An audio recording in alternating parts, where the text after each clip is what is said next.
Welcome back to Modern Aikido's podcast. Wanted to follow up a little bit on our last episode, which talked about making your martial art your own. And that brings up obviously a question when we ask ourselves, what do we want from our art? What are we looking for? How does that affect our training? How does that affect, our own mind, getting to know ourselves?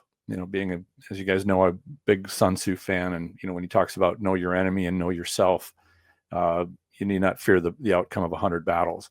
I think that's very true, and knowing ourselves is very crucial. So that's what we're going to be talking about today. Before we get started, I do want to thank everybody who comes back and visits the channel. Things have been a bit busy for me, so getting episodes out can be a little bit tricky, but I still I'm sticking with it, and I want to bring stuff for you guys to think about. So thank you for being viewers, being dedicated, and for those people that are subscribed to the Spirit Aikido online program and even offer up something in the PayPal tip jar. Thank you very much. So let's get into it. The idea of training for our modern age, whether that's the self-defense, the martial arts, whatever kind of silo you want to put your training into, there's a lot going on, and that includes training methodology. There's a great deal that's been learned about in terms of efficient ways to study and learn and practice and develop martial arts skills. We'll talk a little bit about that, but I've got some other stuff that I'd like to talk about today too. Some of which I've mentioned before, kind of in passing, but I think it's good to take a comprehensive approach when you examine, what am I doing with my martial arts training? What is it that I want it for? What does it fulfill in me? And am I getting the most out of the hours I spend training? Obviously, time is precious. We don't want to waste our martial arts training time doing things that are not going to be conducive to fulfill our goals, because that results in frustration. When you're not getting to where you want to be, that's where you wind up being compelled to quit or to move to something else.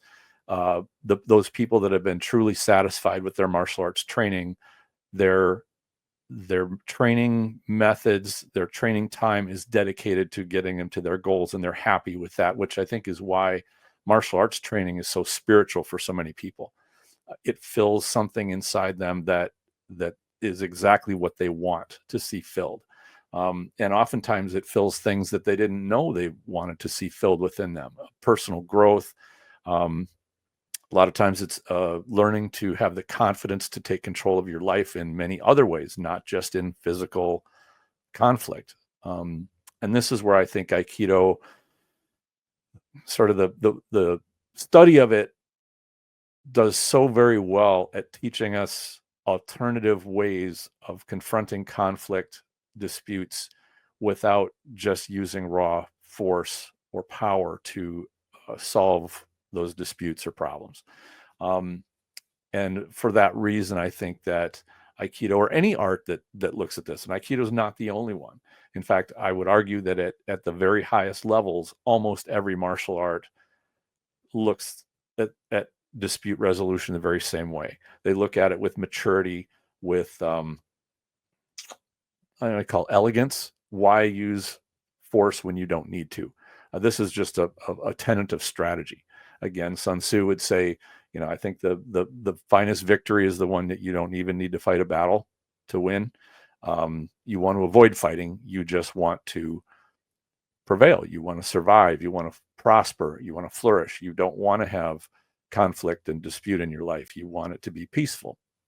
So with that ultimate goal, the method then, comes into play.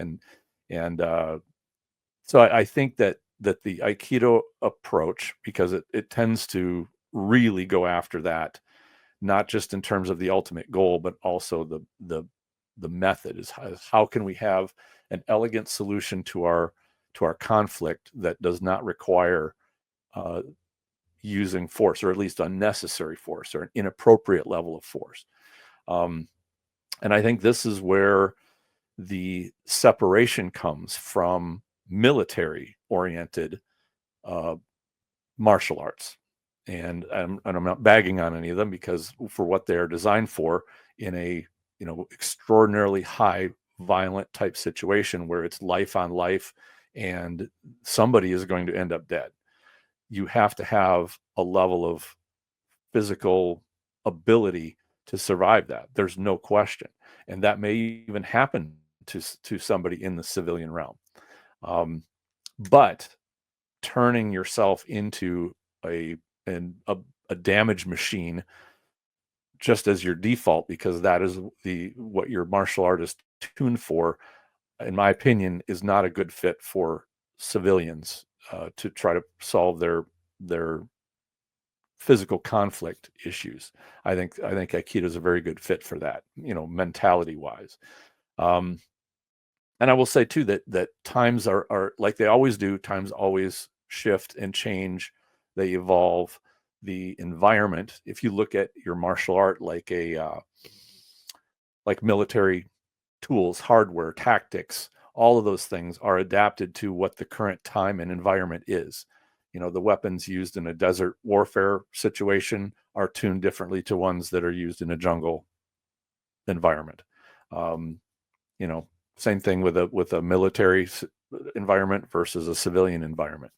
And this is one of the reasons I really like looking at professionals who deal with violence as part of their job. How do they handle it? And some of the best examples, most people will think of law enforcement right away, which is a pretty good example. But, we civilians don't have a lot of the assets and advantages that law enforcement has. We don't have backup coming in a matter of minutes. We don't have radios. We don't have intelligence and all of the network of stuff that law enforcement has. We're on our own. We are navigating in a usually peaceful world, and suddenly we are surprised by a violent encounter, and we don't have the facade of law, or the what do they call it, the color of law, that we have the authority to use force. So people will say, well, you have the right to defend yourself. And I completely agree with that. But you have to admit, things are different for a law enforcement officer than they are for a private individual.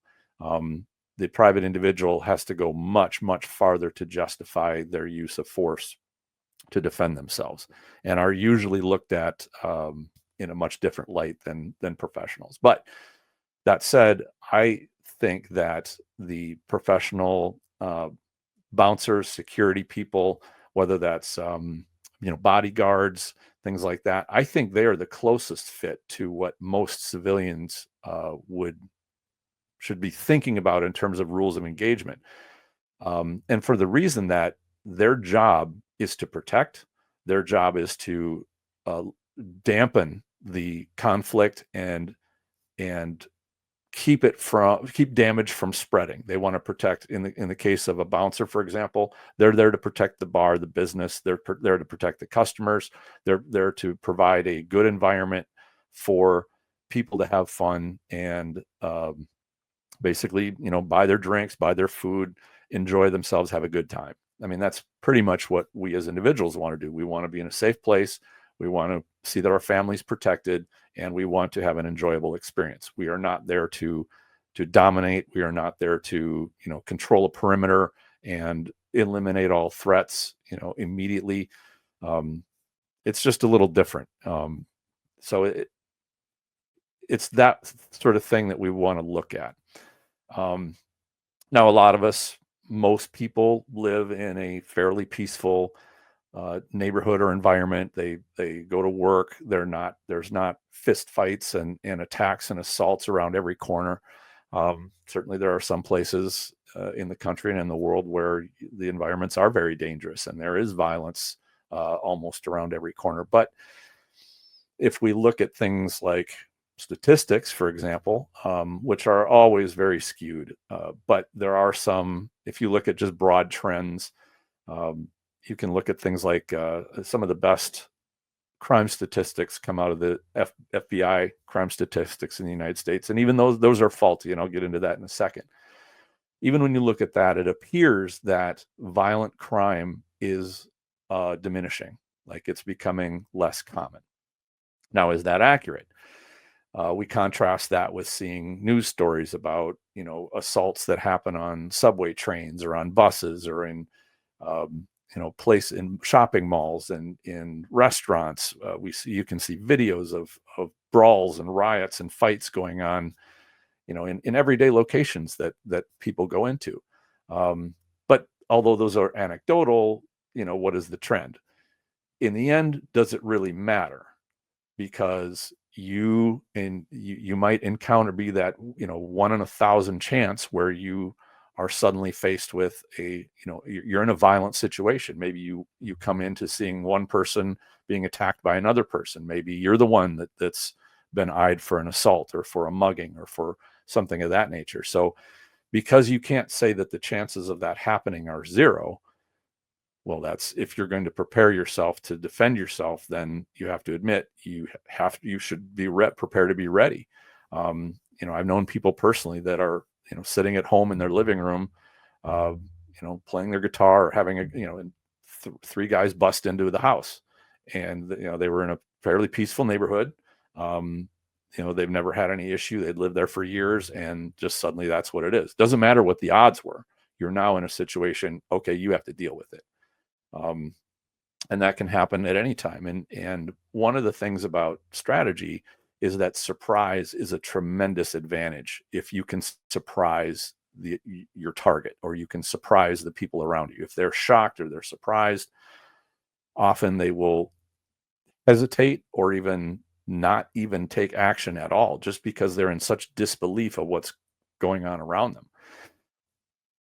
Part of the reason we do repetitions and we practice and we train, and we also think about what would the decision be for you to take action? What would need to happen for you to decide, all right, I have to intervene. I have to stop this, either if it's violence against me, violence against another person, in order to try to mitigate the effect of the surprise. We don't want to stand there just completely deer in the headlights, shocked that somebody is, becoming violent. They're intimidating other people. They may be intimidating us. They might be screaming. They might be swearing. They might be getting pushy like a bully tends to.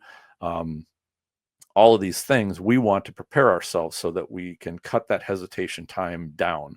You'll still get surprised, more than likely, but to get over it and to take control of a situation that is out of control is important. Even maybe to have the wherewithal to say, do I need to involve myself in this?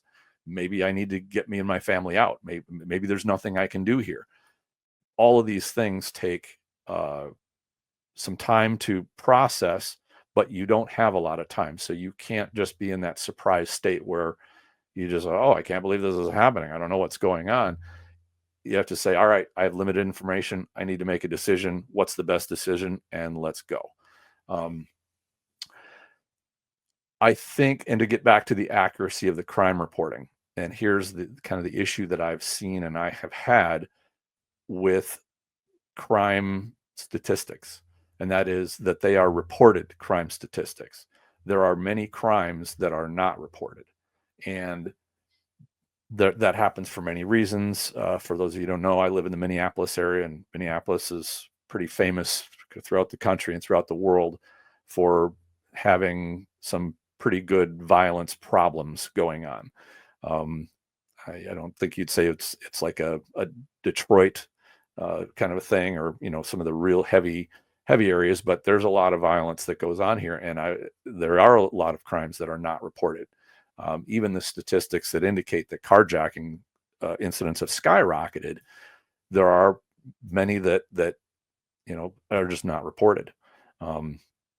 Now, I'm not going to get too much into the weeds as to why they're not reported, or why reports that are made are never actually, they don't emerge within the statistic blocks that tend to happen. Part of that can be, politically motivated. People don't want to admit that things are as bad as they are. There's a lot to it, but the question is, what do you do about preparing yourself should some of these things happen? For example, with the carjacking situation, I know somebody personally who was in the midst of a setup of a carjack. He saw it forming and coming, and he was able to successfully drive away and get out. But it was lucky. He was aware. He saw what was going on around him. He saw people moving into place. His car was kind of blocked in, but he was able to get out. Um, but there wasn't enough to report.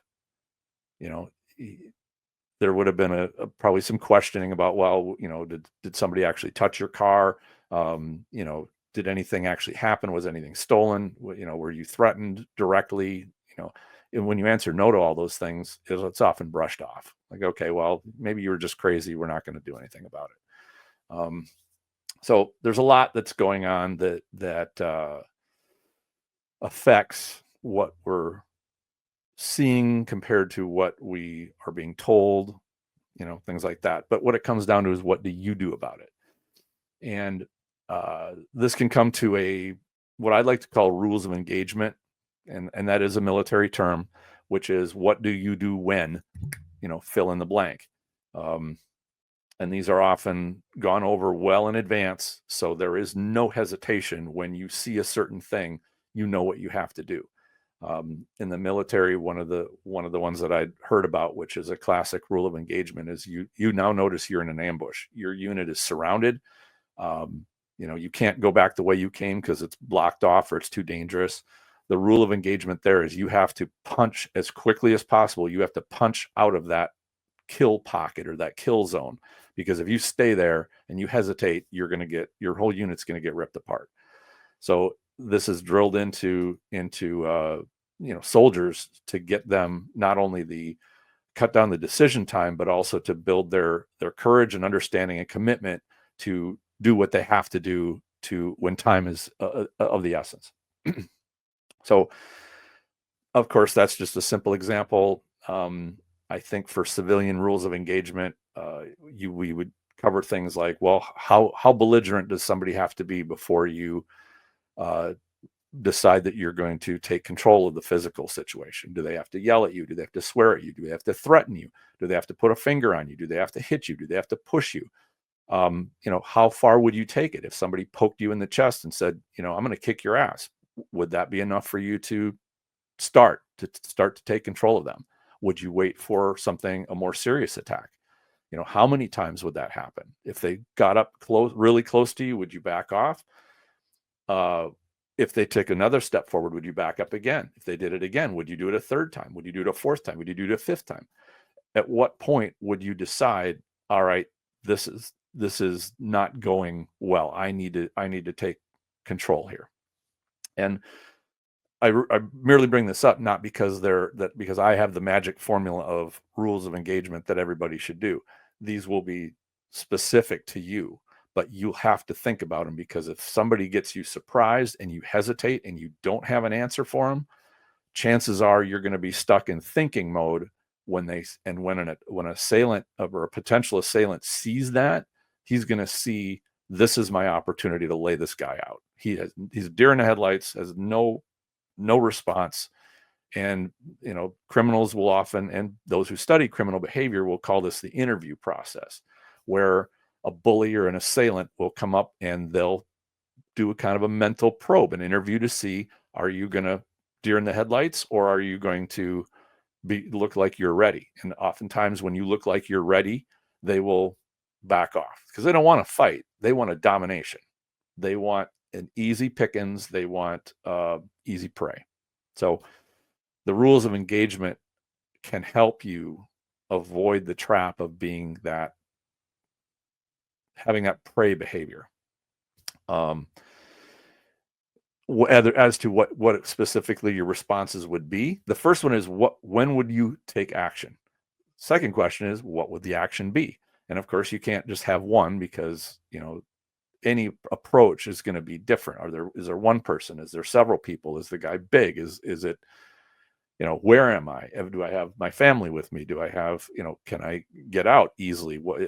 All of these things bring on so many variables. It's very difficult. But that said, it's good to have kind of your favorite back pocket, reliable, high percentage, low risk. If it fails, it doesn't put you in a bad position, kind of tactics that you are comfortable going with. These will be tuned to your physicality, but they'll also be tuned to your mentality. Are you more of a passive problem solving person versus a more assertive? Um, have you found out that if people start arguing with you, you adrenalize yourself very quickly? You tend to be very resistant or very um, confrontational. Um, it pays this to know this about yourself. Back to the Sun Tzu thing. Maybe you can learn to temper that. Maybe your martial art training is a tool to help you not be lured into uh, violence when you don't need to be. And these are, I think, some really good reasons to do martial art training, is to be able to temper your aggression or temper your temper so that you aren't lured into doing something silly or stupid or inappropriate. If somebody starts barking at you and swearing at you, you don't have the right to lay them out. Um, you just you get in big trouble that way, not only with the law, if it is present, or if not, but even your own conscience. It would take a psychopath to hurt somebody uh, unnecessarily and then not think about it after the fact. And I think most martial artists are not psychopaths. In fact, I think we try very hard to avoid inappropriate harm or injury. At least that's my experience, although I've run into a couple martial artists that I question whether or not they're psychopaths. But the mentality part is, I think, huge. And even most fighters will admit this, that winning a fight is less about physical and much more about mental, about controlling your anger, uh, fighting smart, um, avoiding making mistakes, avoiding letting anger and rage drive you. And these are things that you can easily get drawn into, whether it's anger, rage, or even just panic in a real life situation. Partially because of the surprise, partially because you may have loved ones there that you absolutely feel like you need to protect. And there's no MMA or fighting ring where somebody's kids are in there with them, and that their kids are potentially going to get harmed. You add that emotional uh, component into the mix of, my wife here is here, my spouse, my children. Like, you trigger the mama bear or the papa bear instinct in someone, and you can lose it. This is why training is so important, to try to keep some discipline on that instinct, not to shut it off, but to make sure that instinct doesn't draw you into doing something stupid that's going to harm you or your family for the long term. And that can be, going to jail for years or decades. Um, so a lot of this is about the mentality part, and the training is what helps us get used to and be accustomed to getting physical. We know it. We do it, every day, every several times a week. We're handling each other's bodies, and feeling resistant pressure, and finding out what we can do to somebody effectively rather than pushing into their strength and having no effect. Um, when you're confident with that, that confidence builds your mental strength. Um, that mental strength, you can't fake it. False confidence is a real killer. When you think you can do things that you can't do, um, that's really what we want to avoid. And I'm sorry to say, but a lot of martial arts are filled with false confidence, um, with practitioners thinking their capabilities are far beyond what they actually are.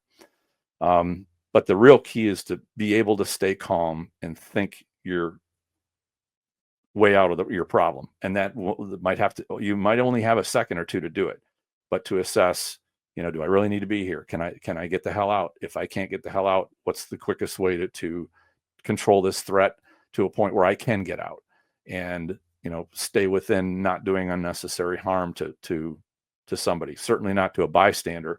But perhaps also to our attacker. Do only what you need to do to take the threat level down. And that would be something that is completely defensible in court should you be charged with injuring somebody or harming them. they call this in the self-defense world CYA, or can you articulate? Probably thought it meant cover your ass, which that it is that too, but can you articulate? I did what I had to do to stop this threat. I tried lower level things, but they weren't working. So this is what I had to go to. Of course, you can get deeper into the subject. You're not going to tell this to the officer who's arresting you. And if you hurt somebody, chances are you will be arrested. He's not the judge. He's not the jury. You don't make that case to him. You keep your mouth shut. You talk to your attorney, and at a later time, you will be presented the opportunity to explain why you did what you did and the reasoning behind it. But you have to have that reasoning. You have to have I tried to leave. I didn't have the option. I needed to keep this person from hurting my wife or my children. I needed, they were going to come after me. I was in, fear for my safety, and I did only what I felt I needed to do to stop that. These are important things to have and go over in your mind, because when it happens, you'll have probably very little, if any, advance warning. You will have to make some serious decisions very quickly with probably a limited amount of information, and you won't be able to wait until you get enough information to make what you would feel is 100% decision to use force. That's just the reality. And so I think as you look at training, modern martial arts training, to include these things into not just what you're training on the mat, but also think about how you would use what you use on the mat. In reality, when would you pull the trigger and say, I need to be the one that initiates contact, or I need to take control of somebody's body or their balance or their posture, or put them where they can't effectively strike me. Maybe that's on the ground. Maybe that's up against the wall or something of that nature. It pays to think about not only just developing the tool, which are the techniques, but how you use the tool, and then the mentality that would be needed to say, all right, now I need to assess and decide. So I want to get into, just as we kind of get to a wrap up point with this. Obviously, it's a deep topic. I could chat about it for a long time, but I wanted to kind of come to a few tangibles and share a few things that I've adapted to me, and maybe this would be some good ideas for you too. Some of the physical tools are going to be your positioning and the control of your range. And this could be, somebody in a parking ramp starts approaching you, the hair in the back of your neck stands up. You don't want them to get that close to you. And maybe you need to maneuver so you have a car between you, or some sort of obstacle to make it so they can't just get close to you. Likewise, they can't corner you. One of the very common ambushes is to catch somebody in a place where there are limited access or no exits. Stairwells and parking ramps are one. Another huge one is public bathrooms, because most public bathrooms have got only one way in and one way out. At least here in the United States, it's, public restrooms are known for being dangerous. I know somebody personally that was approached and cornered in a bathroom in a roadside, what they call a roadside oasis, or one of these rest stops, where you're driving down the highway and for hours and you need to rest, and you go to the bathroom and you go in there, and they were in the bathroom, and three guys come in and they blocked the door, and was like, well, one showed him a knife, said, well, let's have your wallet. Well, where are you going to go? You've got one choice to make: give your wallet or not. So and for positioning, that may be, okay, am I going to go to a rest stop by myself? Or, you can avoid a lot of things, but sometimes you can't. Sometimes, you got to go to the bathroom. It'd be technically illegal to stop on the side of the road and just, do it there. But when it comes to having people kind of getting into your space, learning that positioning is going to be everything, especially as your mind is churning. What are they doing here? Are they an actual threat? How close are they? Are you thinking, get off the line, get out of the way? Don't be standing right in front of them. That's the most dangerous place you can be, is standing right in front of somebody. because they've got all of their tools that they can use. Bringing your hands up so that they don't have an easy path to hitting you in the head or smacking you in the face. Even being slapped, by the way, it's not a hard shot, but if you're in that surprise state, it can really take a lot of your initiative away. So be wary of that. But some of the tools that I really like, and that I would always work with my students with, is firstly, a good powerful shove. When you can drop your weight forward and just shove somebody and get them back, it's a great tool. And, I remember years ago, I had this friend of mine, and he worked in the security field, and we got to talking about this pretty much the same subject. And he said, you know what? Said, and he'd been working in security for at least 15 years, if not more. And he said, I'll share with you. He said, one of the most powerful tools you can have for self-defense is just a good shove, whether it's two hands, a one-handed shove, and that may be to draw a firearm. For his professional job, he actually did carry firearms. So, he had a good, strong, one-handed, one-arm shove, but it had his whole body behind it. So if you take somebody who's, puffing up and they're standing up with their shoulders and they're, what are you going to do? And you shove them, you're probably going to take them off their feet if you practice it really well. But whether it's one hand, two hands, just to create the distance, get back. That also, when you're, and I know all of us have been shoved. Every martial artist, I'm sure, has had a good shove. We've been on the mat, and you feel what it's like. And of course, we're ready for it. We know it's coming. We're prepared. When you're not prepared and you get a good hard shove, especially when you didn't expect it, and you're thinking, well, this guy's probably a chump, or this woman's probably a chump. If she's small, I can down. And then you get set back about 3 or 4 steps, or maybe knocked on your butt. You might think twice about getting up and trying something more, because they don't know what you've got in your toolbox, especially if you appear like you're ready. Again, now you've said you are not participating in prey behavior. Now things have changed. So to me, this is why a good powerful shove is probably one of the first things to really develop and get comfortable with. Some of the other things too, and one of them is staying on your feet. I really think that being able to maneuver, deal with conflict is going to involve to either getting to your feet, whether you start sitting down, maybe you start on the ground, maybe either you've been knocked over, maybe you're just out in the park, you're sitting on a blanket. You better be able to get to your feet if things start to go sideways. But if you're on your feet, stay on your feet. Being able to maneuver, and that might be as simple as knocking somebody down, and that gets you the opportunity to get out of there. Because as we know, unless you're trained to get back up quickly, it will take you some time to get back up. That time is precious. And if that can be the time you use to leave, then do it. Get out, create that safe distance, get you and your family out of there. That may be all it takes.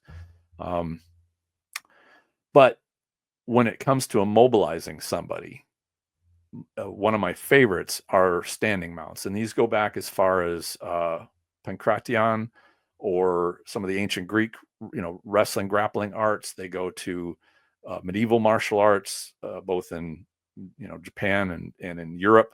Of course, Daito Ruaiki Jiu-Jitsu is famous for having mounts where you've got somebody's body completely controlled, and you are standing or even kneeling over them, but you are over the top of them. And from a strategy standpoint, I'd look at that as comparable to take the high ground. If you have the high ground, you have an advantage. And, there are, of course, risks of getting into some sort of control situation where you are so entangled with the one person that now you are helpless against somebody else that shows up.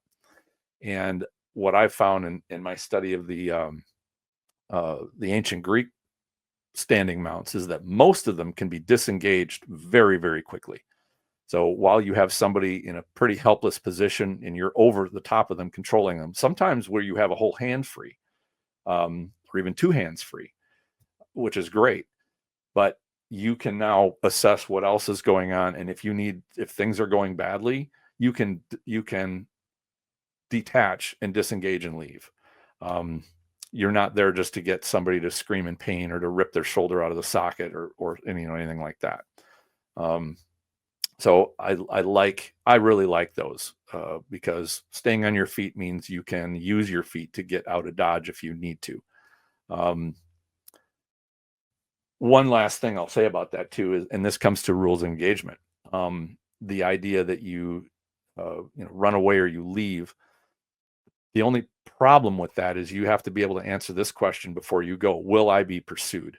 If you're going to be pursued, it's probably not safe for you to leave yet. You have to do something to convince your attacker or attackers to not pursue you.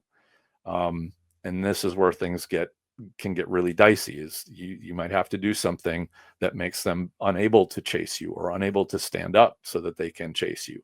Um, you know, there are techniques for that, and admittedly, they can be damaging, they can be harmful, but now we're talking a very high level of violence. Perhaps even lethal force is what you are facing. If you're facing superior numbers, even if they are less physically capable than you are, that is the equivalent of being lethal. Even with no weapons involved, multiple attackers are extremely dangerous. So that's another reason why staying on your feet is now you can at least have a chance to maneuver.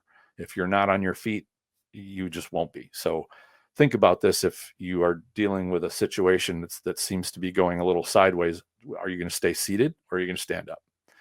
Um, I think about this in terms of the rules engagement thing. I think it's very important. Um, the other thing, and there's some dispute whether or not Aikido is a grappling art. I believe it is because it tends to tie up limbs. It tends to tie up, and when you make contact with the body, even if it's subtle, you're doing a type of grappling. Why that is good, why I think that is good, is by doing that, you help mitigate the dangers of being punched or struck. When you're in contact with arms, which is again, great selling point of Aikido, any art that starts to make contact with the limbs. You don't want fists flying around going after your head. You'd much rather have keeping some contact with arms so that you can control where they're going and that they are not hitting you in the head. Um, I think grappling does a great job. And whether or not you talk about wrestling, grappling, judo, which is standing grappling, any of these arts do a pretty good job of mitigating the real dangers of a boxer or a striker, as well as controlling balance. Now you start to control and influence balance. Now you start taking away the kicker's advantage because his legs now have to keep him standing as opposed to being used to fire at you. So I like the grappling aspects as well. I think those are very strong. Um, Plus, you can take control of somebody, whether it be posture. You have some control over the arms. You might get hit, but you won't be hit hard. The legs won't be kicking you, and it doesn't look like anything from somebody with a camera or somebody who's watching this happen. It appears to be like two people sort of tussling around a little bit. It doesn't look like high violence. Um, and that's something we have to consider too. What is a video going to look like of what you did to somebody? Because that could very well be evidence brought up to try to establish that you were out of control, that you were behaving beyond what a reasonable person would if faced with a violent situation or even threatening situation. So I'll wrap up just on this one too, and that's just what I call some augmented tools, things that are not really part of most Aikido training or even quite a lot of martial arts training, having done quite a number of them. A lot of these tend to be overlooked, but I think are very important. Um, a big one is the skill of getting back to your feet under pressure. Firstly, you should be able to get back to your feet quickly with no pressure. It's just you on the ground and you need to be back to your feet. Under pressure is you've got somebody standing over you ready to hit you, and they're going to try to hit you as you get up. It could be somebody standing on you trying to hold you down. It could be somebody laying on you trying to hold you down. You should have the skills to be able to get up, to turn that situation around. You're not underneath. You rotate out, rotate on top, and you get back to your feet while you keep from getting hit. And this is, you could say that this is part of groundwork skill. To me, it's sort of on that edge. It is groundwork because you're starting on the ground and you're going to be dealing with some basic in my case, I like using basic wrestling tools to be able to escape, keep from getting submitted, getting back to your feet. It's not easy.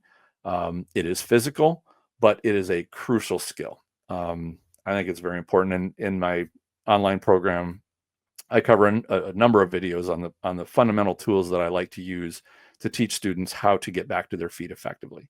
And the good news is it doesn't take a ton of time to practice and get, so you're pretty decent. Now, are you going to be winning wrestling championships with them? No. But against somebody who's just angry, who's trying to dominate you and get on top of you, it works great because, you're dealing with an emotional person, usually not trained. Even if they do have a bit of training, it takes, for somebody who knows is even moderately good at getting back to their feet, it is really hard to hold somebody down without actually doing a real submission. It is really hard to do. So that's at the top of my list. Another one that I think is wise to study is effective striking. And when, years ago, I was at a self-defense seminar, and this was a gentleman. He was not Aikidoist. I think he was Jeet Kune Do instructor, if I remember right. And he had a great point. He says, I remember him saying this, if you take all of the techniques that are illegal in just about every martial sport, any combat sport, martial sport, that should be your list of the striking that you want to practice, because it is incredibly effective. Sport fights eliminate those really effective strikes because they end fights very, very quickly. And I'm not talking about just eye jabs, which, I love a good eye jab, but that is a level 10. Your life is on the line type of thing, because that has a high chance of injuring somebody. So if you're going to use that, it better be, high power. But, there are others that do a great job of stunning or knocking somebody out, that don't require, high level of precision. Because a lot of boxing strikes are fantastic, but you have to train them constantly. You have to have wrist conditioning. You have to have hand conditioning.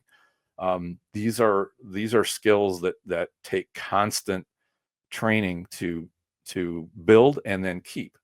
So, but there are also a lot of strikes that are very simple that can really take the fight out of somebody very, very quickly. And so I would recommend taking some time to put some of those in your arsenal.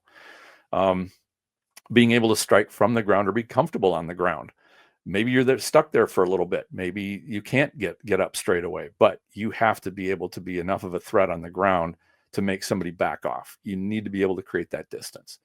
And there are only two more, and then we'll wrap this up. And that is, one is an effective submission. This is probably last on my list of the to-dos to add to somebody's repertoire, but I think they're fairly important. And that would be that you need to control somebody,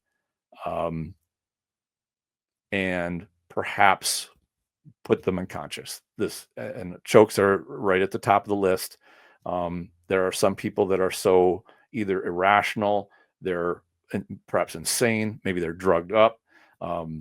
They just need to be put to sleep, and you better know how to do that. There are submissions too that are I'm less wild about. Things like breaking people's knees, breaking people's elbows, ripping shoulders out, stuff like that. Those are even lower on my personal list, but it pays to have some good submissions in your arsenal that you can use if you need them. And then, of course, having the mentality to know when would you use it. What is the time and place and circumstance that this would be appropriate.